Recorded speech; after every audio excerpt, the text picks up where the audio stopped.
This is Candace with MySpockLife.com. Thank you for joining us today. Have you heard of Workaway.info? It is a site where hosts are looking for someone to come and work for a few hours at their house in exchange for room and board. You can do this for a week, a few days, or a few months, depending on what the host is looking for.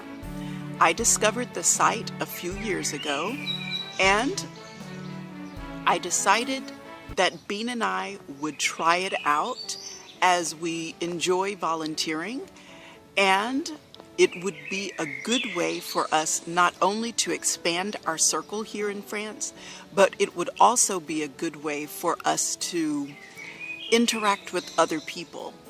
I figured I could always rent an apartment and live a regular life in an apartment. However, because I do work online and being homeschools, we would not be interacting as much with the people in the neighborhood as we would if we did work away. So we tried the service. And I must tell you that there are pros and there are cons to using Workaway.info. I have written more about our experience and the pros and the cons on our blog, www.myspocklife.com. I encourage you to go over there and read it, check it out. But I do want to tell you, I feel it is a good service, but a few things you must remember. I am an older single mom who is traveling, and many people who use the service are singles and couples who are younger than I am. And I feel like sometimes they forget that they have made a commitment to be in a place, but they also have the freedom that if the situation is not the way that they feel it should be, to leave. All of our hosts were not excellent. All of our hosts were not wonderful. We met some aggressive people, we met some very dirty people, and we met some rude people. One man went so far as to yell at me in my face and say, "I can't stand single mothers. They need a man to tell them what to do." And that, of course, was the last straw. I didn't leave that day, but I did leave not long after that. And as a younger person traveling, they may feel they need to take this abuse because they don't know where to go. Always, always, always have a plan B. When I travel, I have a plan A, B, C, D. I know there are possibilities. There are many possibilities. And if one situation is not working for us, we choose another one.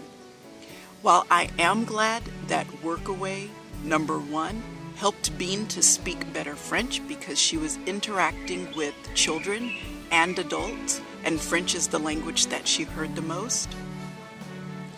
Number two, that we went to many regions in France that we would not have seen otherwise because our friends do not live all over France, only in maybe 3 different regions. We were able to see many more. I'm very glad about that.